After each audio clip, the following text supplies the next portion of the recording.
Dan teman-teman, Bapak Ibu dan teman-teman semua, sekarang kita lanjut pada sesi kedua kita. Dan kali ini yang akan memandu acara kita selama beberapa menit ke depannya adalah Ibu Tantri Oktavia STMT. Izinkan saya membaca CV singkat dari beliau. Ibu Tantri Oktavia lahir di Bandung pada 23 Oktober 1983, menempuh pendidikan TK dan SD-nya di TK dan SD Kristen Bandung, kemudian SLTP di Providentia Bandung, dan SMO-nya di SMO Kristen Santa Maria I Bandung. Beliau menempuh pendidikan sarjananya di program studi arsitektur Fakultas Teknik Unpar dan lulus tahun 2006. Kemudian melanjutkan pendidikan pasca sarjananya di program studi arsitektur konsentrasi desain Fakultas Teknik Unpar dan lulus tahun 2008.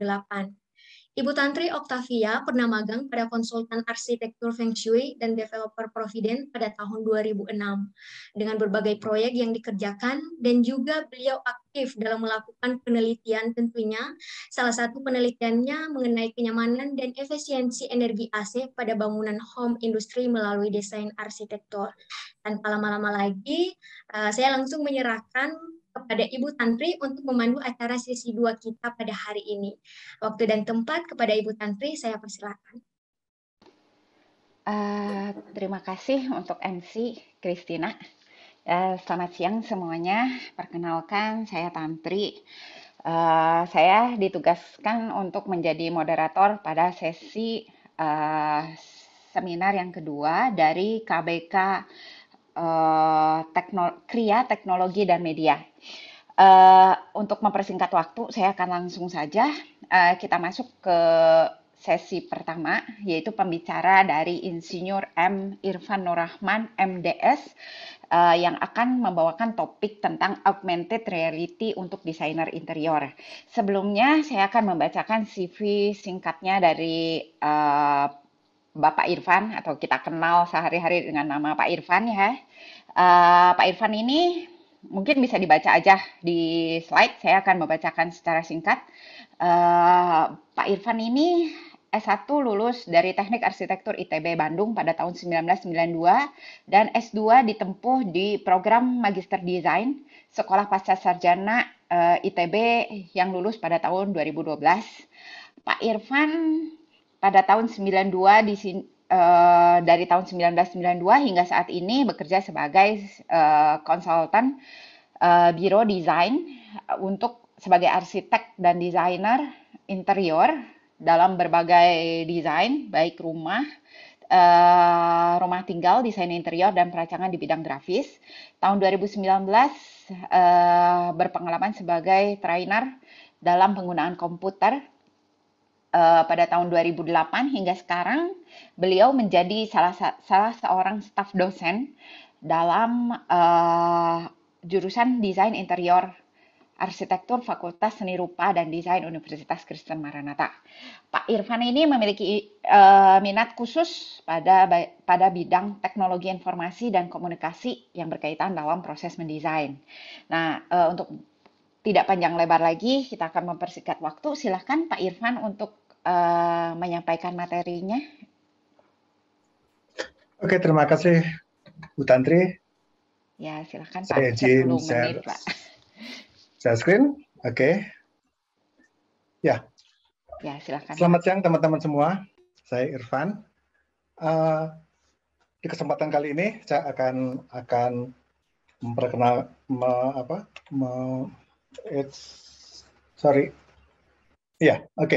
Saya akan menampilkan tentang augmented reality dan desain interior ya. Nah, ini sebenarnya adalah bagian dari bagian dari proses penelitian saya sedang berlangsung. Semester ini saya meneliti evaluasi kesiapan mahasiswa dalam mengadopsi dan menggunakan computer aided presentation. Ya, nah salah satu yang dilakukan adalah survei. Nah, jadi ceritanya saat saya mengampu mata kuliah teknik presentasi pas awal-awal pandemi, terjadi kita melakukannya secara online ya. Nah, di situ mulai ada masalah. Karena selama ini semua presentasi atau semua proses pembelajaran itu dilakukan di lab. Jadi semua pasti punya sumber hardware yang sama, tapi makin lama makin ke sini mulailah mahasiswa banyak yang membawa laptop sendiri karena kebutuhan atau mereka lebih nyaman untuk bekerja sendiri. Sampai akhirnya waktu pandemi itu mahasiswa harus pakai komputernya masing-masing. Nah, di sini mulai ada masalah karena ternyata hasil survei yang saya tanyakan ke mereka di awal perkuliahan itu sebagian besar sudah oke sih hardware mereka ya. Jadi prosesor yang digunakan lebih dari 75%, 80% itu sudah Intel i5 lah, sekelas itu. Nah, tinggal yang sedikit ini yang belum cukup mumpuni untuk menjalankan presentasi. Nah, pertanyaan lain yang saya tanya adalah berapa RAM yang terpasang di sistem Anda? 80% mahasiswa kita menyatakan di atas 8 GB. Ini sebenarnya kabar baik sih buat kita ya. Jadi mahasiswa kita paling enggak yang ikut mata kuliah saya di presentasi intero semester lalu menyatakan bahwa, oke saya kembali ke atas, ini hampir 90% sudah mumpuni dengan RAM yang support. Dan yang lebih menariknya lagi, 50% lebih sedikit, ya, lebih dari 50%, hampir 60-70%, sistem mereka disupport oleh graphic card, ya, yang ini ada 14% dari, ini kalau nggak salah sekitar 35 orang ya, ini saya berbagi questionnaire dengan kelasnya Pak Leo. Jadi 57% atau lebih dari setengahnya itu punya hardware atau graphic card itu sekelas, paling enggak itu sekelas GTX ya. Entah itu 1050 sampai 1650 atau yang di atasnya. Nah, ini saya highlight di sini karena ternyata mahasiswa kita ini semester ini waktu mereka SD 4 ya. Nah, mereka sudah punya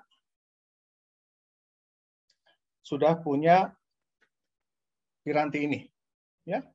Nah, artinya apa? Artinya kita di sini punya peluang untuk mengutilisasi hardware yang mereka punya. Ya tentu yang jadi masalah memang yang tidak punya ya. Tapi saya akan bicara di sini soal yang punya akses pada sistem seperti ini. Oke.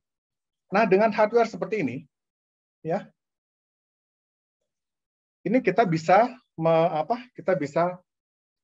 mengutilisasi mereka atau menuntut mereka untuk menggunakan hardware ini untuk menghasilkan visualisasi desain seperti ini. Ya, jadi yang Bapak Ibu lihat di sini ini adalah hasil rendering yang bisa dilakukan oleh sistem seperti tadi. Ya. Nah, sampai semester kemarin baru sebagian mahasiswa yang sadar atau yang ngeh gitu bahwa sistem mereka bisa di-push sampai sejauh ini. Ya, nah ini juga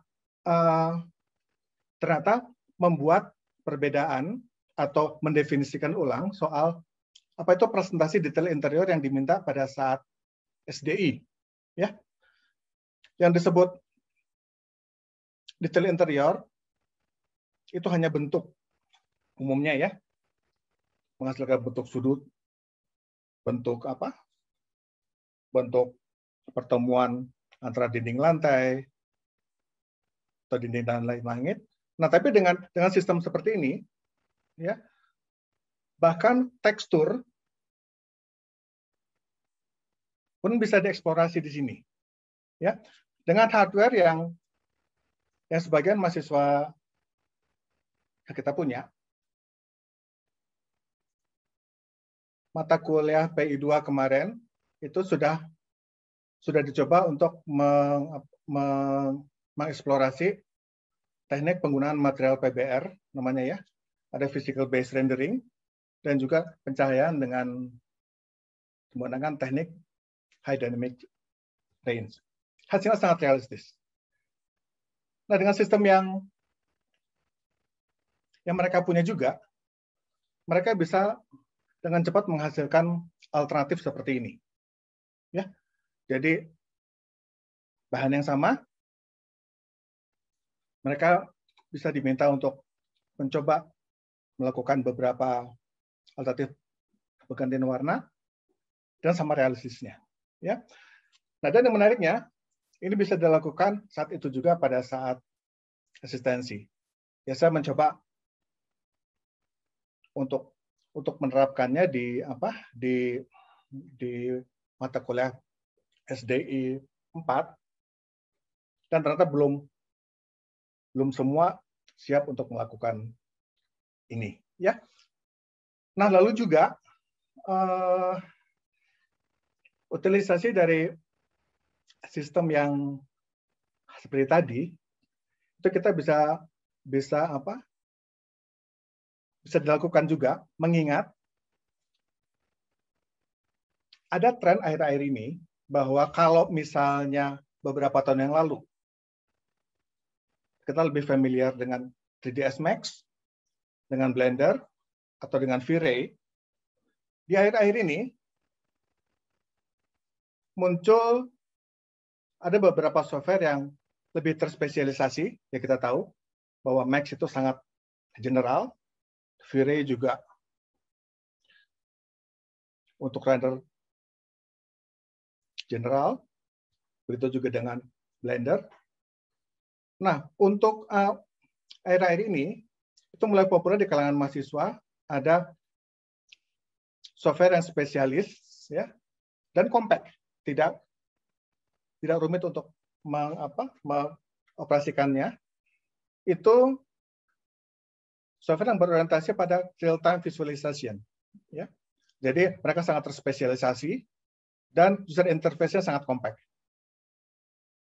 Dan kalau Bapak Ibu sekarang tanya ke mahasiswa, mungkin mereka menyebutkan 3 software populer yang kemungkinan besar dipakai oleh mahasiswa interior ya, yaitu Enscape, Twinmotion, atau Lumion. Nah, ketiga ini merupakan software yang untuk presentasi atau visualisasi real time ya. Nanti saya akan perlihatkan. Nah, ini jadi yang ini yang V-Ray, Blender atau 3ds Max selama ini tidak terlalu menuntut yang namanya VGA card, tapi begitu Enscape, Twinmotion, dan Lumion itu sudah langsung membutuhkan. Ya. Nah, jadi selama ini yang kita tuntut dari mahasiswa, ya, itu baru sampai still image, baik technical maupun render. Ya, kita minta gambar denah, gambar kerja, ya, potongan, macam mereka membuatnya di CAD, di AutoCAD ya. atau semacam itu. Dan untuk tugas akhir dan SD 4 atau SD 5, mahasiswa kita sejauh ini sudah mampu untuk melakukan atau membuat walkthrough animation, ya. Nah, dengan apa? Dengan sistem mereka yang tadi, mereka sudah terbiasa untuk melakukan still image, untuk membuat still image maupun membuat walkthrough animation. Nah, dalam kesempatan ini saya ingin membukakan sebuah eksplorasi saja. Apa yang bisa kita lakukan dengan sistem yang ternyata mereka sudah punya, seperti yang saya jelaskan tadi. Ya, mudah-mudahan tren ini juga berlangsung di angkatan-angkatan setelahnya, ya. Jadi setiap mereka masuk ke SD 3 atau SD 4, mereka sudah dibekali oleh sebuah sistem yang mumpuni.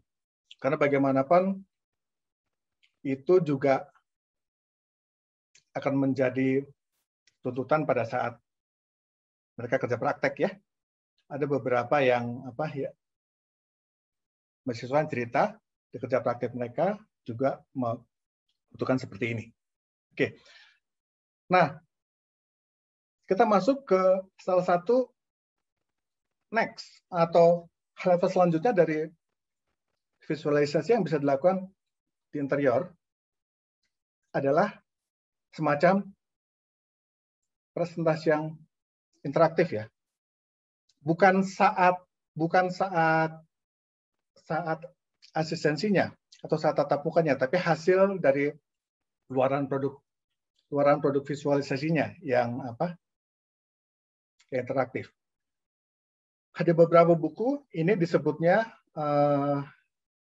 game-like presentation, ya.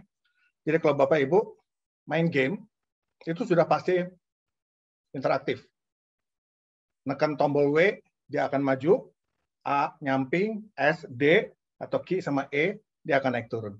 Ya, ada sekarang kecenderungan atau beberapa software terbaru terkini yang saya ceritakan tadi, itu sudah menganut itu. Ya, oke, jadi misalnya seperti ini.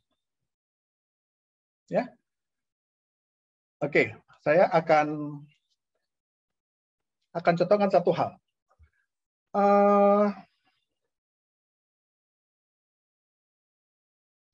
Di antara yang interaktif, itu ada yang disebut jenis presentasi panorama 360, ya.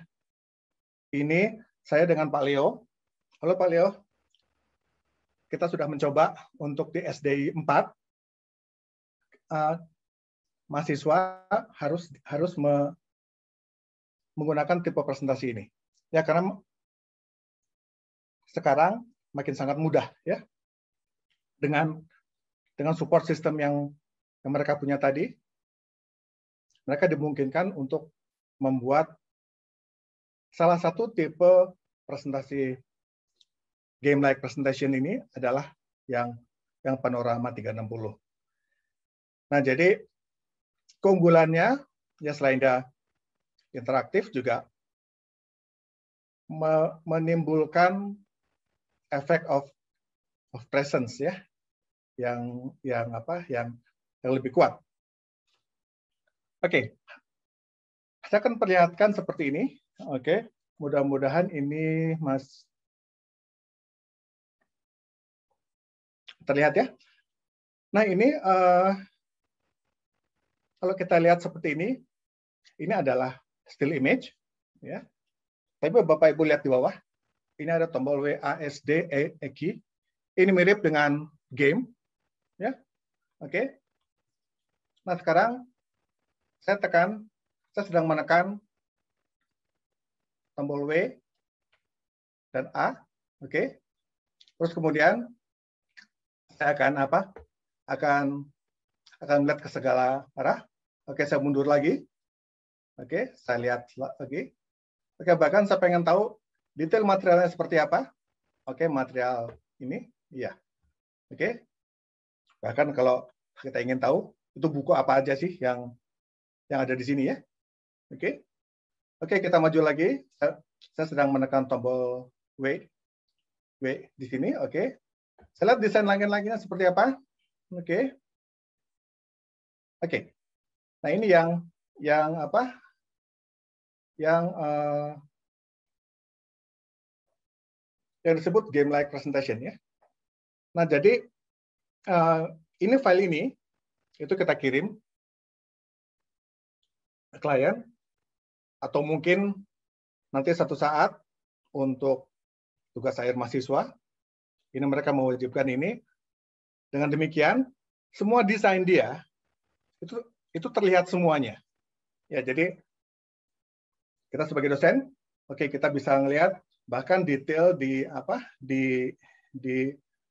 pertemuan antara langit-langit dan dinding. Ini bisa terlihat seperti ini. Atau juga misalnya untuk furniture yang kitchen desainnya, oke. Ini oke. Oh, sorry. Ada penghalang jadi saya nggak bisa maju, saya mesti belok sedikit, oke. Nah, ini jadi ada apa saja di sini. Oke, kita bisa lihat. Oke, misalnya untuk down itu kalau nggak salah. Oke, sorry. Saya bukan gamer, jadi oke. Tapi intinya kita bisa melihat banyak hal detail dari sini.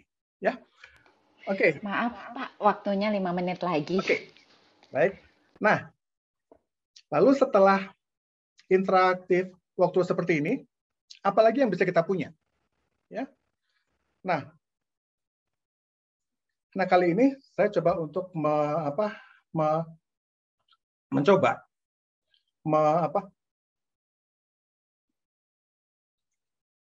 salah satu yang saya lakukan dalam penelitian saya adalah mencoba penerapan augmented reality ini pada proses desain atau pada proses pembelajaran ya. Nah, jadi singkatnya augmented reality merupakan tampilan real time baik secara langsung maupun tidak dari lingkungan fisik dunia nyata yang ditambah atau diperkaya dengan informasi virtual yang dihasilkan komputer. Oke. Nah, jadi yang bisa dilakukan jadi sementara ini dari hasil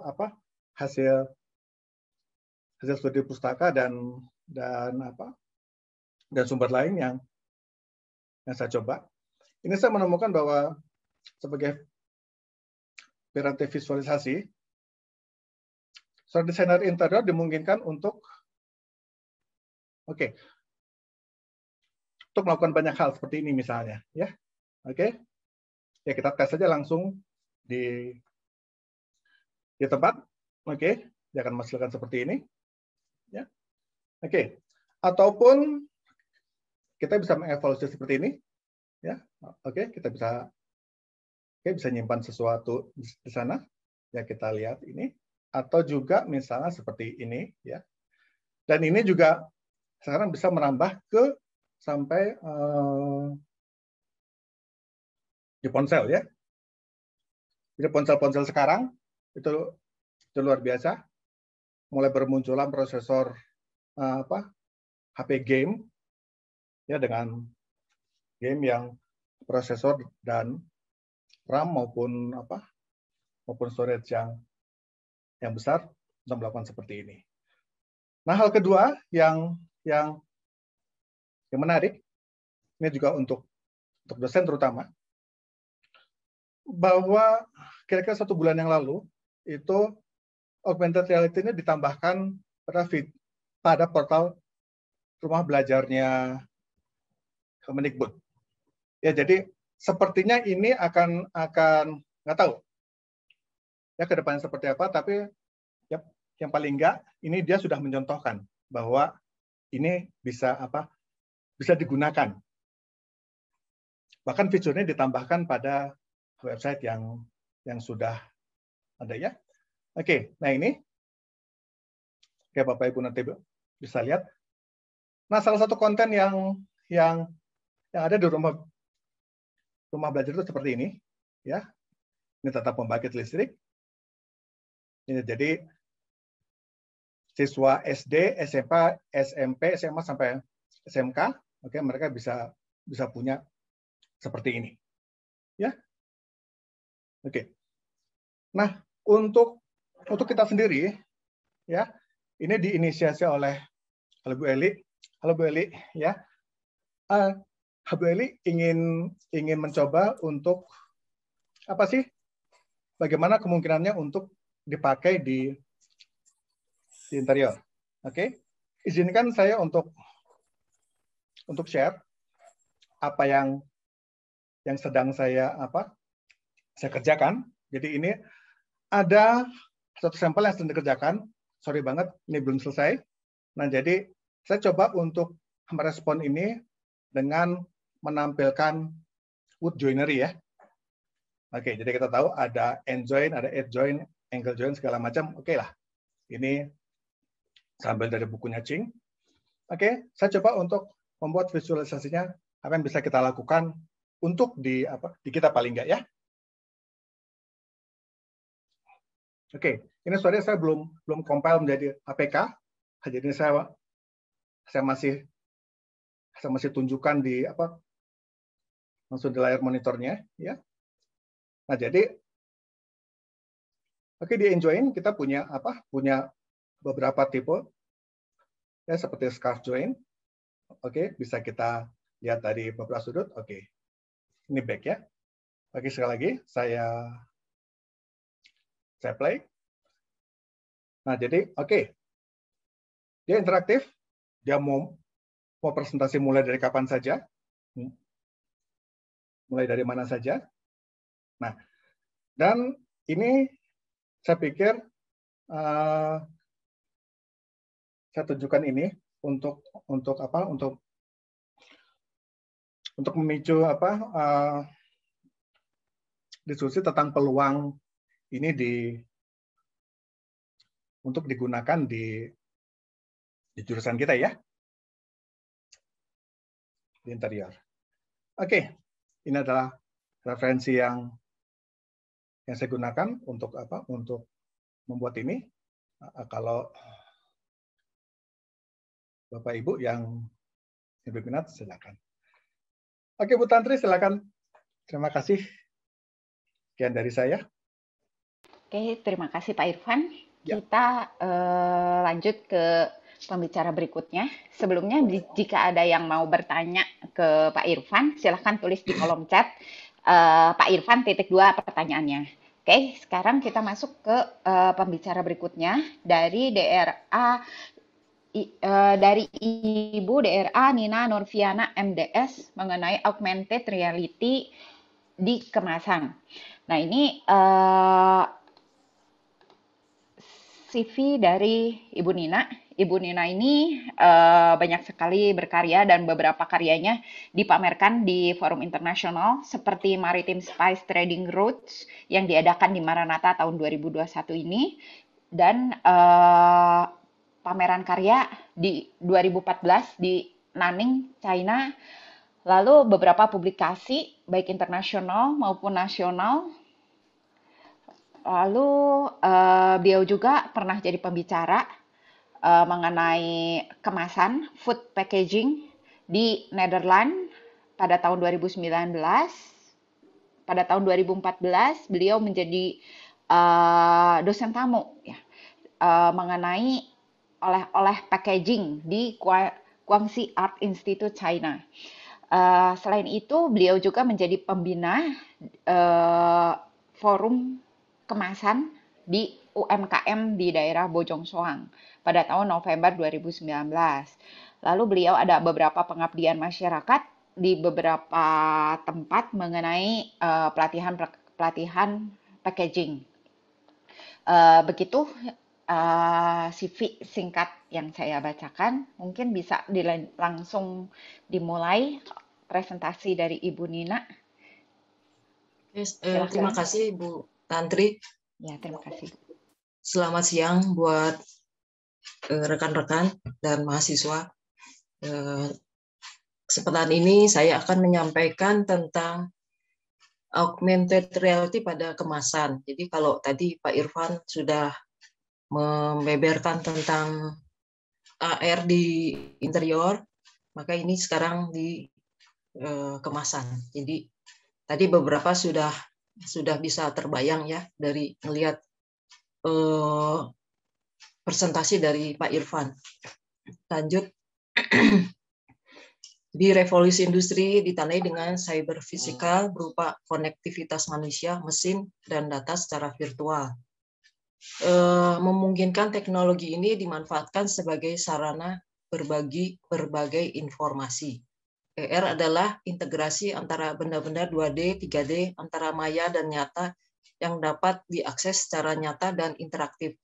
Selain itu juga memungkinkan kita mendengar suara, percakapan, musik, dan lagu. Lanjut.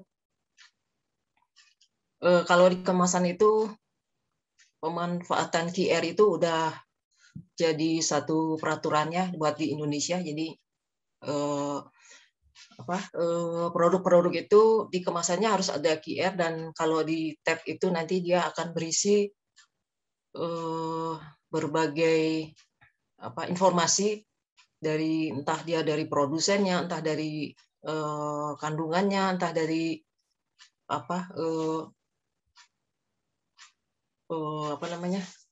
dari produknya, dari macam-macam. Jadi segala informasi bisa masuk ke dalam QR ya.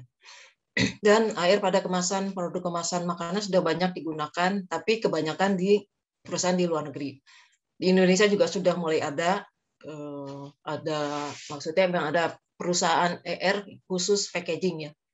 Teknologi AR memiliki keunggulan secara ekonomis. Jadi kalau dulu kampanye iklan AR bisa jauh lebih murah daripada iklan cetak tradisional ya. Contoh satu halaman di luar ya, di Sport Illustrated Swimsuit sekitar $400.000, sedangkan kampanye AR bisa serendah $5.000. Jadi kalau dulu kita kalau lihat advertising itu kan bisa misalnya billboardnya segede apa gitu ya, segede lapangan bulu tangkis misalnya ya. Terus belum lagi di TV atau itu memerlukan banyak biaya. Jadi sekarang sebenarnya dengan adanya AR ini kan datanya kan semua ada di cloud ya, bisa diakses oleh banyak orang, dan mungkin tidak ngotorin ini ya, jalan misalnya banyak billboard, banyak toko juga banyak iklan-iklan gitu ya. Lanjut. Jadi kalau aplikasi yang ada di dalam AR itu mempunyai stok ya, misalnya kursi ya, tadi seperti yang di Pak Irfan itu, meja, rumah, binatang, bunga, maskot ya, atau orang ya. Jadi tapi nanti setiap perusahaan ininya tuh beda-beda ya. Kelebihannya adalah tadi kan tinggal milih kursi gitu ya, tinggal milih pengen kursi yang ini, pengen yang sofa atau ya. Jadi udah ada, mudah ya, dan cepat pengaplikasiannya. Kekurangannya adalah aset terbatas. Jadi bisa mirip dengan karya yang orang lain ya. Lanjut. Ini contoh aset. Misalnya tentang pohon. Ini sebelah kiri ada pilihan macam-macam pohon ya. Dan ini kalau milih satu pohon itu kira-kira jadi ini bentuknya 3 dimensi, jadi seperti ini. Lanjut. Ini karakter. Jadi karakter juga bisa 3 dimensi, dan dia bisa gerak ya. Atau kita bisa dari sudut pandang yang mana nanti dia akan mengikuti. Jadi ini aset yang ada di AR ya. Lanjut.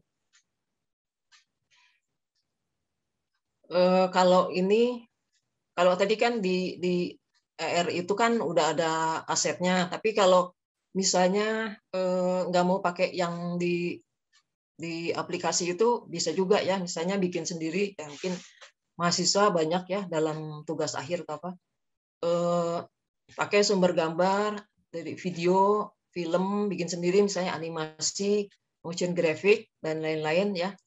Jadi ini berasal dari luar aplikasi ER. Kekurangannya adalah pembuatannya lebih rumit, lama, dan perlu waktu ya, perlu biaya besar. Kelebihannya lebih kreatif, lebih menarik, dan dapat menjadi ciri khas brand. Lanjut. Tapi aset-aset yang di dalam aplikasi AR dan yang di luar itu, di dalam AR ini bisa di-mix ya, bisa dicampur yang ada di dalam aplikasi ya. Jadi misalnya setelah jadi dimasukkan dalam aplikasi, nanti si aplikasi itu akan membuat satu QR marker. Nanti setelah itu bisa di print ya, di print. Dan hasil printnya itu kan khusus ya. Setiap itu kan beda-beda. Nah itu bisa diaplikasikan di berbagai permukaan ya. Misalnya permukaan kemasan, misalnya kita tempel di tembok juga bisa ya. Bisa jadi pokoknya asal permukaannya datar ya, di print si hasil printannya itu kita bisa pakai ya. Tapi kita sebagai misalnya pengguna itu kita harus apa ya, punya aplikasinya dulu. Jadi ini antara lain, ini banyak ya. Ini antara lain ini ada 1 2 3 4 5. Ini yang EVV, kalau Bapak Ibu tahu punya uang yang 75.000, ini pakai aplikasi ini. Jadi kalau di HP kita scan uang itu, nanti dia akan muncul ya, ada orang bicara dan macam-macam ya. Jadi inilah aplikasinya. Jadi ini di-download dulu di Play Store atau App Store, baru kita bisa membuka apa yang ada di dalam aplikasi ini. Lanjut. Ini aplikasi khusus di kemasan di Indonesia yang ini ya, khusus ER packaging. Jadi kalau dilihat memang ada beberapa ya, tapi belum banyak, tidak sebanyak di luar. Lanjut. Ini adalah yang di luar, ini produk Heinz ya, tomat. Saus tomat. Nah, ini kalau di scan itu nanti dia akan keluar kayak ini ya, menu. Menunya itu kalau kita geser ya, telunjuk kita atau jempol kita digeser gitu, nanti dia kayak buku. Jadi dia bisa membuka halaman berikutnya. Lanjut. Ya, lanjut. Nah, ini yang kiri adalah sepatu ya. Jadi kalau di scan itu nanti dia keluar model-model sepatu yang ada di produsen itu ya. Yang sebelah bawah ini game ya. Ini McDonald. Jadi dia bisa main game. Saya juga nggak bisa nyoba ya ini, karena ini hanya gambar. Yang sebelah kanan atas itu Jack Daniel. Jadi kalau beli itu botolnya itu, kalau di scan itu nanti di HP kita akan keluar itu ya. Jadi keluar kayak ngebuka gitu. Jadi ada macam-macam itu. Jadi seperti tampilan ini bukan di di kemasannya keluar begitu, tapi dia ada di HP kita ya. Jadi dia ada kayak motion graphic atau animasi atau apa ya. Jadi lucu gitu ya, macam-macam bisa keluar dari situ. Lanjut. Ini contoh AR dari tugas akhir mahasiswa ya. Ini tentang dodol strawberry khas Ciwidey. Jadi pengembangan dari tugas akhir, kemasan yang menggunakan teknologi cetak umum yang jadi si dodolnya itu kan ada kemasan. Nah, di kemasan itu kan ada QR code dan aplikasi Zapar sebagai ER-nya. Ini karya Birgita Nindiaka dan Saskia. Jadi ini kalau kita lihat sebelah kiri itu kan ada itu ya, QR code, dan sebelah atas tuh yang Zapar itu Jadi kalau di scan itu di HP ya. Pak Andi bisa itu nggak? Itu yang YouTube-nya dibuka itu.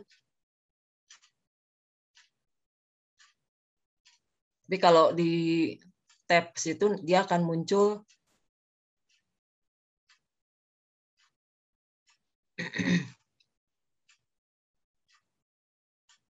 bentar ya. Mudah-mudahan bisa kebuka.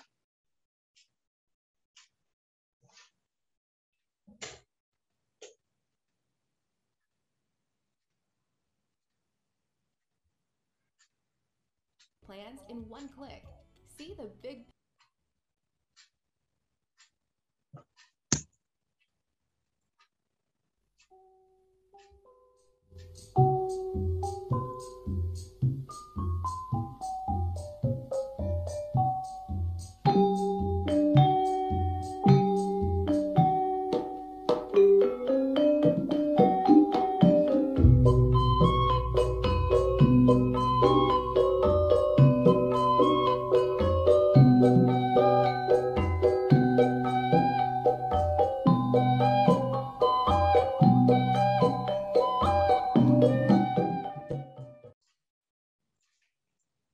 Terima kasih Pak Andi.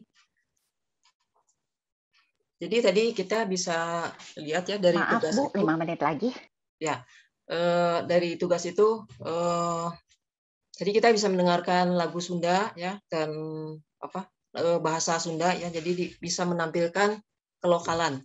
Lanjut. Jadi ini kalau menurut penelitian, teknologi ini baru selesai diterapkan di kota besar dengan pangsa pasar anak muda. Kalau ibu-ibu itu dulu belum ini ya, belum bisa. Dengan teknologi AR, desain kemasan tidak hanya berfungsi sebagai kita pegang kotak atau bungkusan ya, tapi kita bisa mendengar suara ya seperti kita tadi lihat, menonton video dengan cara mengolah, membaca buku resep, main game ya, terus komunikasi dua arah bisa ya, misalnya produsennya membuka satu grup gitu ya. Terus mengingat pengguna HP di Indonesia cukup besar, jadi 320 juta, dan apalagi setelah pandemik ya, mungkin ini potensial ya.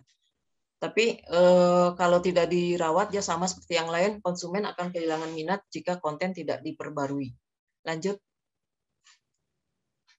Ini adalah buku yang kami bertiga ya, Bu Monica, saya, dan Bu Christine. Ini tentang kemasan, tapi dia lebih ke oleh-oleh ya, makanan oleh-oleh dan berciri budaya di era digital. Jadi tentang ER-nya itu ada di dalam buku ini. Saya kira cukup ya. Terima kasih. Terima kasih Ibu Nina. Kita ke pembicara berikutnya oleh Ibu Aulia. Bentar. Udah ditampilkan CV dari Ibu Aulia.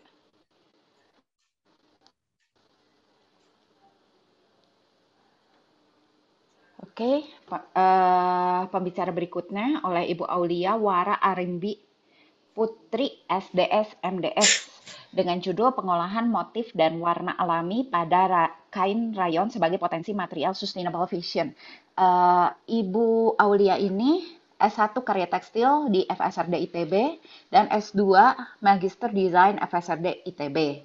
Beliau di sini bisa dilihat karya-karyanya, penelitian dan pengabdian masyarakat seperti pemberdayaan ekonomi kreatif rumah tangga, pemanfaatan limbah kecil, lalu pemanfaatan sisa kain konveksi, eksplorasi eco-printing, lalu di sini penerapan teknik honeycomb smoking terhadap material sebagai produk sustainable fashion.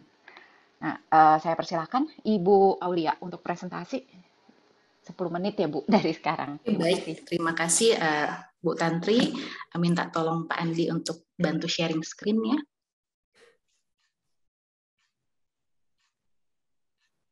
Oke, baik. Perkenalkan saya Aulia ya. Saya akan memberikan presentasi materi mengenai pengolahan motif dan warna alami pada kain rayon sebagai potensi material sustainable fashion. Oke, next. Nah, jadi ini bermula dari tahun lalu saat saya mengikuti webinar tentang bagaimana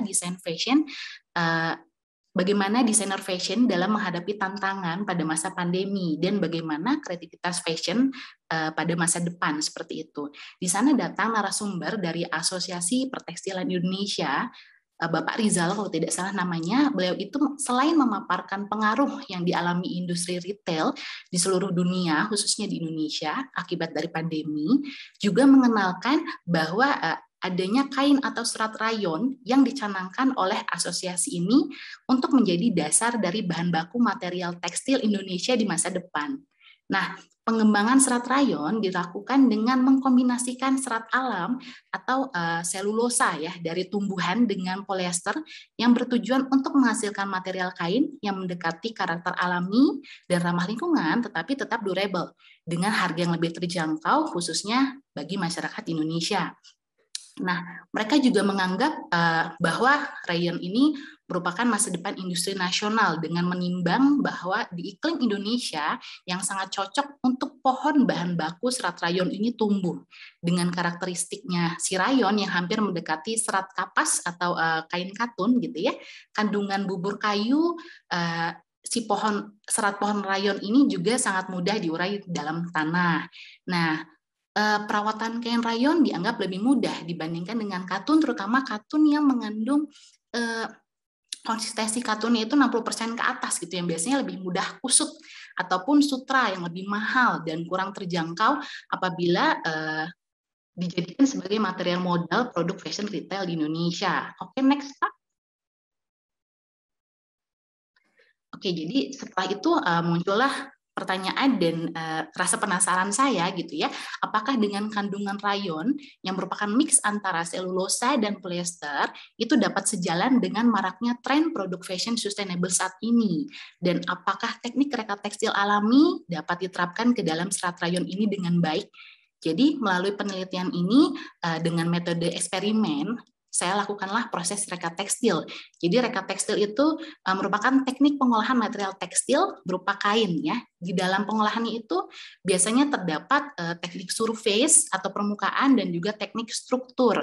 Nah, di dalam penelitian ini lebih difokuskan terhadap teknik surface design berupa eco printing dan pewarnaan alami dengan tidak merubah struktur pada kain, melainkan memberikan efek yang beragam terhadap permukaannya melalui eksplorasi motif dan warna.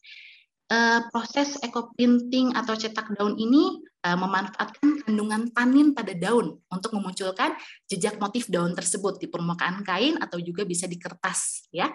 Nah, setelah saya melakukan beragam percobaan dengan beberapa daun sekitar rumah maupun daun-daun yang direkomendasikan oleh rekan-rekan saya di Asosiasi Ekoprint, jadi ada daun jati dan lanang yang memang asli di Indonesia karena saya melakukannya di dedaunan yang area kita lah ya, tidak dedaunan yang di luar. Jadi jati dan lanang ini dinilai memiliki kandungan tanin daun yang paling tinggi khususnya di Indonesia. Lalu saya kerucutkan kembali ke daun lanang dalam percobaan ini karena warna motif yang ditimbulkan oleh daun jati itu biasanya berkisar antara merah keunguan, gradasi antara itu. Jadi walaupun sudah saya berlakukan beberapa mordan seperti itu, sedangkan kalau daun lanang hasilnya itu akan berbeda-beda. Nah, bagaimana bedanya nanti kita lihat di next slide selanjutnya. Oke, next. Pemilihan fokus daun lanang dengan mordan tunjung tadi itu dimaksudkan untuk melihat sekuat apa penyerapan dan daya tahan dari motif warna yang dimunculkan gitu ya. Saya juga memakai bahan alami pewarna kayu tegeran yang saya pilih karena nanti warnanya itu yang dimunculkan muda sehingga tidak menutupi si motif yang sudah ditimbulkan dari proses eco printing. Jadi di dalam page ini terdapat alur dari proses eksperimen yang saya lakukan dari proses treatment hingga penyemuran terakhir yang akan saya urai lebih detail pada slide berikutnya. Oke, next, Pak. Oke, jadi kunci pada praktik eco printing dalam percobaan ini ada pada penggunaan teknik dan bagaimana treatment awal pada material dan bahan yang akan digunakan. Materialnya itu berarti kain rayon dan bahannya daun lanang ya. Jadi yang pertama, treatment atau perlakuan pertama dapat dilakukan pada material kain terlebih dahulu, karena biasanya ini memerlukan waktu 1-2 hari dalam prosesnya. Jadi treatment pada kain ini merupakan proses perendaman air dengan larutan TRO. TRO itu singkatan dari Turkish Red Oil, tapi bentuknya bubuk. Nah, itu bisa dilarutkan dengan air hangat seperti itu. Tujuannya untuk membersihkan kotoran dan membuka pori atau serat kain sehingga mempermudah proses penyerapan warna dan motif. Karakter TRO ini hampir mirip dengan deterjen. Jadi apabila ingin cepat, bisa langsung dapat dicuci dengan deterjen. Namun, agar hasilnya lebih maksimal, dalam percobaan ini saya gunakan TRO yang lebih ramah lingkungan. Proses perendamannya dapat dilakukan semalaman atau seharian. Dan setelahnya dijemur dahulu sebelum dilakukan proses pengecapan gitu agar tidak terlalu basah. Treatment kedua itu dilakukan pada daun yang akan digunakan sebagai media transfer motif dengan cara merendamnya dalam waktu 1 jam. Gitu ya. Cuma perbedaannya untuk daun yang bertanin tinggi, misalkan jati, terus daun lanang, itu bisa saja hanya direndam dengan air selama 1 jam. Tetapi untuk daun yang memiliki tanin lebih rendah, itu bisa dipancing dengan cuka ataupun dengan tunjung. Cuman kalau tunjung itu nanti akan ada memberikan warna lebih gelap, nanti kita akan melihatnya di beberapa slide berikutnya. Jadi pakai cuka saja itu sudah cukup. Dan pastikan sebelum dicap daunnya itu dilap dulu secara lembut agar tidak terlalu basah. Jadi dituk-tuk seperti itu ya. Jadi agar dia tidak terlalu basah, karena kalau terlalu basah itu akan melunturkan kandungan zat baiknya itu gitu oleh si air. Jadinya tidak menempel antara si kain dan si daun. Nah, lalu penguncian motif daun, sebentar Pak, masih yang tadi, penguncian motif daun itu dapat dilakukan dengan 3 cara. Pertama, ada tumbuk, rebus, dan kukus. Nah, dalam percobaan ini difokuskan ke dalam teknik kukus yang saya rasakan lebih efisien dengan uap yang membuka serat daun lebih baik dibandingkan dengan mungkin tumbuk itu lebih menguras tenaga ya, karena benar-benar kita tumbuk satu persatu daunnya dan kita simpan gulungannya itu hingga 1 minggu. Tetapi kalau rebus dan kukus itu bisa setelah sudah direbus kukus, kita diamkan 30 menit agar dingin dan bisa kita buka, kita lihat hasilnya. Nah, sedangkan kalau rebus, itu persentase kegagalannya kalau menurut saya karena zatnya itu gampang larut sama air, persentasenya itu lebih besar. Oke, next. Nah, ini bisa dilihat ya, mungkin proses dan hasil cetak nanti akan dilihat. Jadi untuk yang pertama itu adalah proses perendaman kain kedua. Setelah dibersihkan dengan TRO, dibilas dengan air, kainnya bisa direndam kembali dengan larutan mordan. Dalam percobaan ini digunakan 3 mordan, yaitu tawas, kapur sirih, dan tunjung. Di gambar ini direndam dalam larutan tunjung, sehingga kainnya itu terlihat agak kekuningan. Untuk yang tawas dan kapur sirih, kainnya tetap putih. Jadi nggak saya taruh di sini ya, kainnya tetap putih, namun kalau kapur sirih nanti akan meninggalkan sejenis residu. Kalau kita ngebikin campuran tepung maizena sama air, itu kan suka mengendap ya, atau bikin jamu deh, akan ada residu ampas seperti itu. Jadinya harus dibilas dengan air lagi agar lebih bersih sebelum dijemur. Untuk yang kedua itu proses peletakan daun di atas kain dengan susunan yang monggo mau seperti apa. Yang ketiga itu adalah proses bungkus, gulung, dan ikat. Nah, dalam proses ini itu dapat menggunakan kain tambahan ataupun plastik. Cuma kalau plastik saya sarankan dapat menggunakan plastik cor. Jadi plastiknya bisa dicuci lagi, bersihkan, dan dipakai berulang-ulang. Jadi kita nggak punya sampah gitu ya. Nah, itu gunanya sebagai selimut agar mencegah gitu perembesan atau tembus motif dari lipatan kain. Lalu bisa digulung-gulung seperti gambar di samping yang nomor 4 ya. Diperhatikan juga knotting talinya, gimana caranya biar setelah proses ini selesai bisa diambil lagi dan bisa dipakai lagi gitu. Itu proses keempat, itu gambarnya sebelum ditutup sama kukusannya gitu ya, biar kelihatan bagaimana di dalamnya. Kemarin saya coba dari 45 menit, 1 jam, 1 jam setengah hingga 2 jam dalam proses kukusannya. Memang lebih lama lebih baik, tapi memang gasnya juga lebih cepat habis gitu ya. Nah, setelah ini sudah selesai, kain itu dapat ditiriskan dan dibuka. Sisa daun yang didapatkan itu bisa kita manfaatkan menjadi pupuk kompos. Kita bersihkan dulu, dikucek-kucek sebentar, habis itu bisa diolah. Waktu itu saya dibantu oleh ayah saya untuk pupuk kompos tersebut, karena ternyata bisa. Oke, next Pak. Maaf Bu, 5 menit lagi. Oke, nah ini saya percepat saja kalau tinggal 5 menit lagi ya. Jadi berikut adalah hasil yang didapatkan. Yang A itu daun lanang dengan mordan kapur sirih menimbulkan motif berwarna hijau. Yang B daun lanang dengan mordan tunjung menimbulkan motif berwarna hitam. Dan yang C daun lanang dengan mordan tawas menimbulkan warna kuning. Hanya karena akan dilakukan proses pencelupan dengan kayu tegeran, jadi dan yang menimbulkan warna kuning kecoklatan juga, jadi terpaksa yang C ini saya eliminasi. Next Pak. Ini adalah proses pencelupan dengan kayu tegeran ya.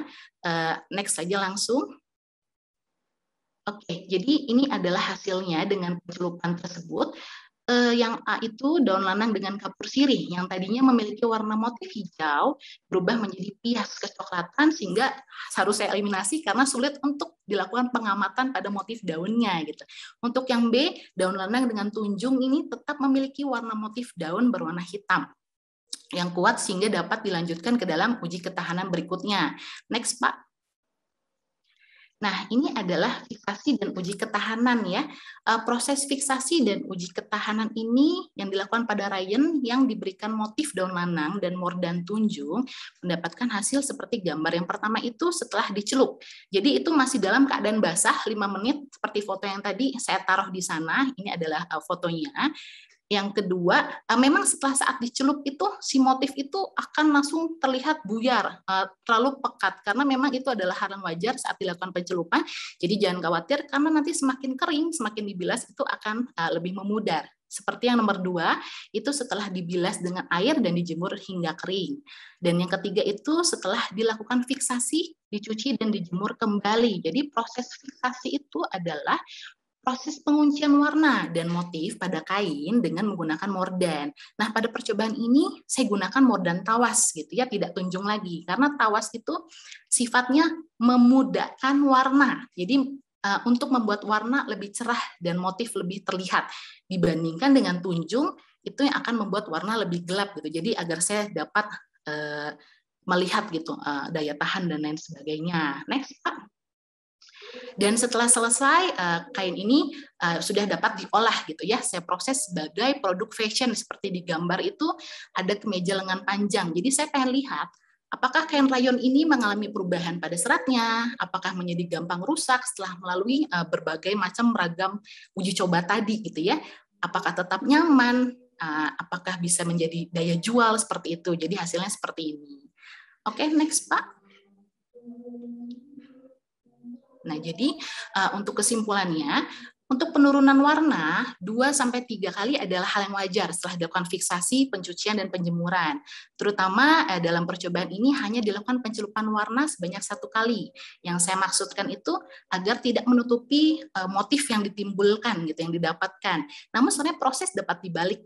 Jadi kita bisa melakukan pencelupan dulu berulang-ulang hingga mendapatkan warna kain yang diinginkan, setelahnya baru dilakukan proses cetak daun. Nah ini setelah baju yang tadi setelah dipakai berulang-ulang ya, warna dan motif yang difiksasi tidak berubah dan masih bertahan, sehingga kesimpulannya itu si pengolahan motif dan warna alami ini dapat diterapkan dengan cukup baik, dan juga kain rayon memiliki peluang sebagai material eco fashion dan bahan baku utama produk fashion di Indonesia, dan juga kain rayon masih dapat diolah kembali dari segi reka tekstil struktur dalam penelitian berikutnya. Next Pak. Oke, nah itu di situ ada link YouTube ya yang bisa dilihat apabila yang penasaran dengan pembuatan serat rayon, silahkan dapat diakses sendiri gitu ya biar kita mempersingkat waktu. Oke, baik, sekian presentasi dari saya, semoga bermanfaat. Terima kasih, sehat selalu. Terima kasih Bu Aulia.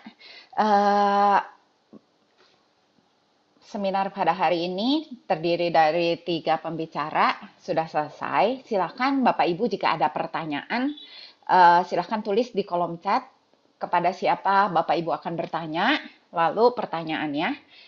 Saya lihat ini beberapa pertanyaan sudah ada diberikan kepada Pak Irfan dan sudah langsung dijawab oleh Pak Irfan di kolom chat.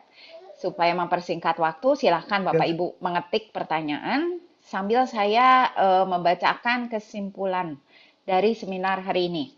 Pertama dari presentasi Pak Irfan ya. pada saat ini sebenarnya mahasiswa sudah memiliki gadget ya atau komputer yang sangat mumpuni untuk diberikan tuntutan memberikan hasil yang lebih baik dalam proses presentasi hasil karya.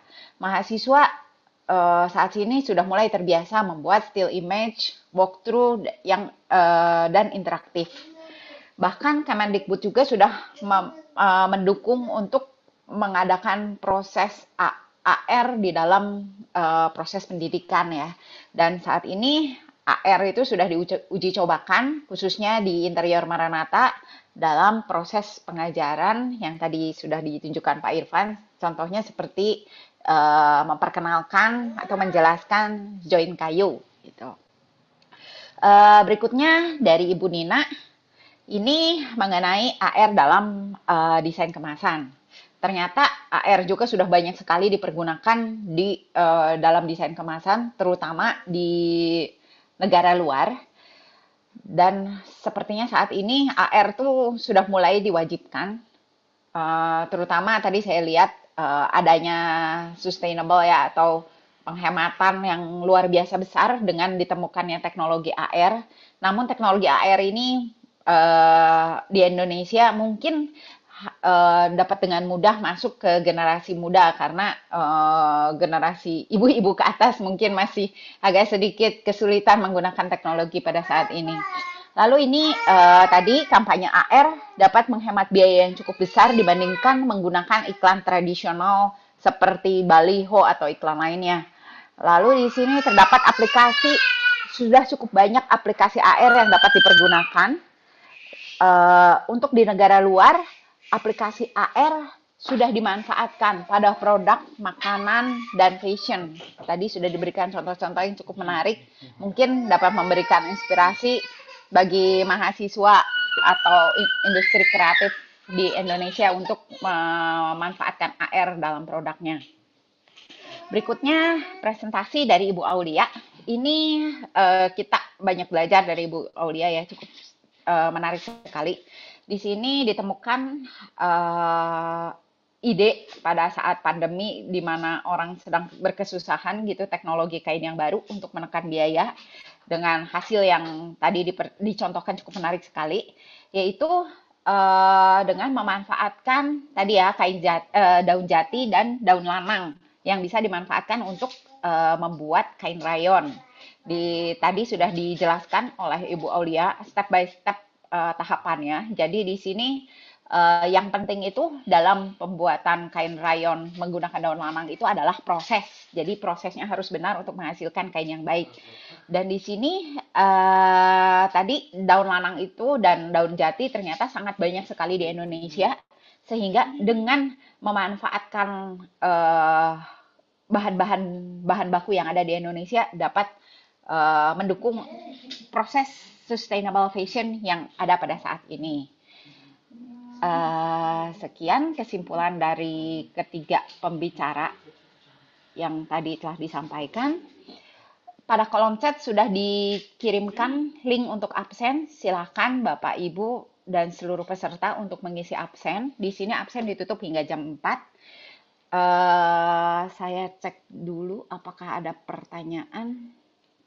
Di sini ada pertanyaan dari Ibu Erika Rahel untuk Ibu Aulia. Selamat siang Ibu Aulia. Dijawab, Bu. Sudah dijawab ternyata. Oke. Ya. Ibu Aulia mengenai Eko. Nah, ini berarti satu lagi, Ibu. Tentang tadi ya. Mengenai workshop tadi, ini saran ya dari Ibu M. Tia untuk mengadakan workshop eco printing bagi ibu-ibu rumah tangga. Nah, ini berarti Ibu Aulia ditagih untuk ngajarin kita semua. Ya, monggo. Di workshop berikutnya, Ibu, kita ditunggu. Ya. Oke, jika tidak ada pertanyaan lagi, karena ini udah melewati durasi, kita tutup dengan doa. Silahkan Pak Andi untuk menutup dengan doa. Baik Bapak Ibu sekalian, kita akan tutup pertemuan kita hari ini dengan doa. Saya ajak Bapak Ibu sekalian juga untuk ikut berdoa sesuai dengan agama dan keyakinan masing-masing. Mari kita berdoa. Allah Bapa di surga, terima kasih untuk pertemuan kami hari ini yang dalam waktu yang singkat cukup banyak informasi dan pengetahuan baru yang kami peroleh. Semoga kiranya apa yang disampaikan para pemateri hari ini dapat memberikan inspirasi, memacu kami untuk bisa mengembangkannya lagi sesuai dengan kapasitas kami masing-masing. Dan sebentar lagi kami semua akan melanjutkan kegiatan kami masing-masing. Berkatilah kami semua agar apa yang akan kami lakukan boleh berkenan di hadapan-Mu. Terima kasih ya Tuhan. Amin. Terima kasih Pak Andi. Saya kembalikan kepada MC. Terima kasih semuanya. Terima kasih untuk para moderator dan narasumber kita pada hari ini yang sudah memaparkan materinya dengan sangat baik. Dan untuk menutup perjumpaan kita hari ini, kita bakalan foto bersama sebagai kenang-kenangan. Untuk itu diminta kepada Bapak Ibu dan teman-teman mahasiswa untuk membuka kameranya. Dan sementara kita membuka kamera, saya mau reminder, jangan lupa untuk mengisi link presensi yang udah dikirimkan di kolom chat. Kemudian jangan lupa juga untuk besok acara hari kedua The Art of Thinking, temu ilmiah dosen FSD UKM pada jam yang sama, jam 9 sampai jam 12 WIB.